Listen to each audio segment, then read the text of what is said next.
Hello student, आज हम hybridisation का पार्ट 2 पढ़ेंगे, जिसमें हम कुछ इनऑर्गेनिक मॉलिक्यूल्स के हाइब्रिडाइजेशन आपको फाइंड करना सिखाएंगे कि कैसे हम कुछ इनऑर्गेनिक मॉलिक्यूल्स के हाइब्रिडाइजेशन फाइंड करते हैं। जिसमें आपको एक छोटा सा रूल याद रखना पड़ेगा। ये हाइब्रिडाइजेशन फाइंड करने के लिए आपको नंबर ऑफ सिग्मा बॉन्ड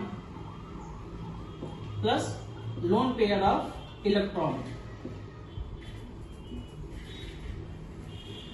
आप दिए हुए कंपाउंड में सिग्मा बॉन्ड निकाल लीजिए, कितने लोन पेयर ऑफ इलेक्ट्रॉन है उन दोनों को निकाल के ऐड कर दीजिए। ऐड करने पे कुछ नंबर आएंगे, जैसे 2, 3, 4, 5, 6, 7।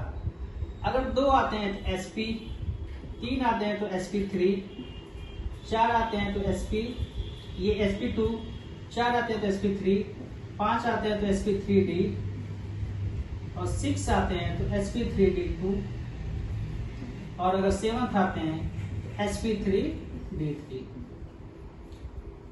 दिए हुए कंपाउंड में आप इन दोनों को जोड़ देंगे, सिग्मा निकाल देंगे, लोन पेयर ऑफ इलेक्ट्रॉन निकाल देंगे। इन दोनों को जोड़ने पे आपके जो नंबर्स आएंगे, आपका sp या sp2, आपका ये हाइब्रिडाइजेशन होगा। मैंने आपको बताया था कि ये सिग्मा बॉन्ड कैसे निकालते हैं। दिए हुए कंपाउंड में जितने एटम है उसमें से आप -1 कर देंगे तो आपका सिग्मा बॉन्ड निकल जाएगा। यहाँ पे लोन पेयर ऑफ इलेक्ट्रॉन में छोटी सी शर्त है कि आपका कंपाउंड में जो लोन पेयर ऑफ इलेक्ट्रॉन है वो कॉन्जुगेशन में नहीं होने चाहिए। Never be in conjugation of double bond, मतलब जो लोन पेयर ऑफ इलेक्ट्रॉन है वो कॉन्जुगेशन में डबल बॉन्ड के साथ कॉन्जुगेशन में नहीं होना चाहिए। कॉन्जुगेशन मींस होता है अल्टरनेट सिस्टम। जैसे कोई एटम है जिसपे लोन पेयर ऑफ इलेक्ट्रॉन है, वो किसी एटम से सिंगल बॉन्ड फिर डबल बॉन्ड से जुड़ा हुआ है, तो ये जो सिस्टम होता है ये आपका कॉन्जुगेशन कहता है। मतलब ये जो लोन पेयर ऑफ इलेक्ट्रॉन है ये पहले सिंगल बॉन्ड से फिर ये डबल बॉन्ड है, मतलब ये अल्टरनेट सिस्टम है, इसको आप कहते हैं कॉन्जुगेशन। तो इसमें ये नहीं होना चाहिए। आइए कुछ एग्जाम्पल लेते हैं जिससे हम ये फाइंड करते हैं। जैसे पहला एग्जाम्पल हमने लिया NH3 अमोनिया, कितने एटम है? 1 नाइट्रोजन, 3 हाइड्रोजन, कितने हो गए? 3, 1, 4। 4 में से 1 घटा देंगे तो आ जाएगा 3 सिग्मा प्लस नाइट्रोजन 5 ग्रुप का होता है, 5 इलेक्ट्रॉन है, 3 ने बॉन्ड बना लिए, कितने बच गए? 2 इलेक्ट्रॉन। इसके 5 में होता है 5 वैलेंस इलेक्ट्रॉन होते हैं, 3 ने बॉन्ड बना लिए, 2 बच गए। 2 मीन्स 1 लोन पेयर, मतलब आपके कितने हो गए? 3, 1, 4। 4 मतलब क्या हो गया आपका? sp3। अगला example PCl5, number of atom कितने हैं? 1 फास्फोरस, 5 प्रोटीन, 5, 1, 6। 6 में से 1 गया, 5 आपके सिग्मा बॉन्ड हो गए, प्लस फास्फोरस नाइट्रोजन फैमिली का है, इसमें भी 5, इसके वैलेंस में 5 इलेक्ट्रॉन होते हैं, पांचों ने कोलिक साथ बॉन्ड बना लिए, कितने बच गए? 0 lone pair of electron. Add करेंगे कितना आ जाएगा? 5 में क्या हो गया? sp3d।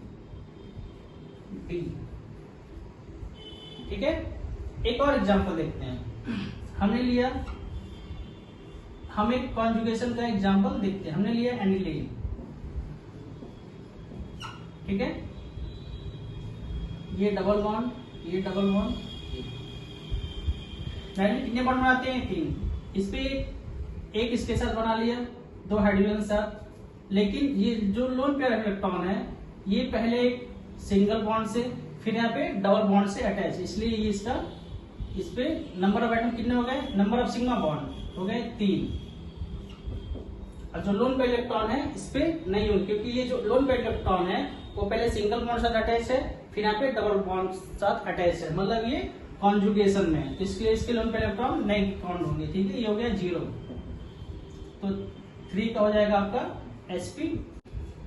एक और एग्जांपल देखते हैं। जैसे हमने ले लिया Cl O2 माइनस, कोल्डिन, आपके नंबर ऑफ एटम कितने हैं? 1 Cl, 2 ऑक्सीजन आपके हो गए, 3 में से 1 गया, 2 सिग्मा बॉन्ड, प्लस कोल्डिन के वैलेंस शेल में कितने होते हैं? 7 इलेक्ट्रॉन होते हैं। आपको पता है कि अगर माइनस नेगेटिव चार्ज है तो जुड़ेगा, पॉजिटिव चार्ज आएगा तो घटेगा। कोलेन में 7 वैलेंस शेल होते हैं, 7 वैलेंस इलेक्ट्रॉन होते हैं, एक जोड़ के 8। एक ऑक्सीजन 2 बॉन्ड बनाता है, तो 2 ऑक्सीजन कितने बॉन्ड बनाएंगे? 4। तो 8 हो गए, 8 में से 4 गया, 4 ने बॉन्ड बना लिए, बच्चे कितने? 4। 4 मीन्स 4 का मतलब कितना हो गया? 2 लोन पेयर ऑफ इलेक्ट्रॉन, मतलब ये कितने हो गए? 4। 4 का क्या हो गया? sp3। एक लास्ट एग्जांपल देखते हैं 5। इसका देख लें CH3 का, जिसपे पॉजिटिव चार्ज है। नंबर ऑफ एटम कितने हैं? 4। 4 में से 1 गया, 3 सिग्मा बॉन्ड हो गए। कार्बन कितने बॉन्ड बनाता है? 4, लेकिन एक प्लस का चार्ज लगा हुआ है, प्लस का चार्ज क्या हो जाता है? माइनस हो जाता है।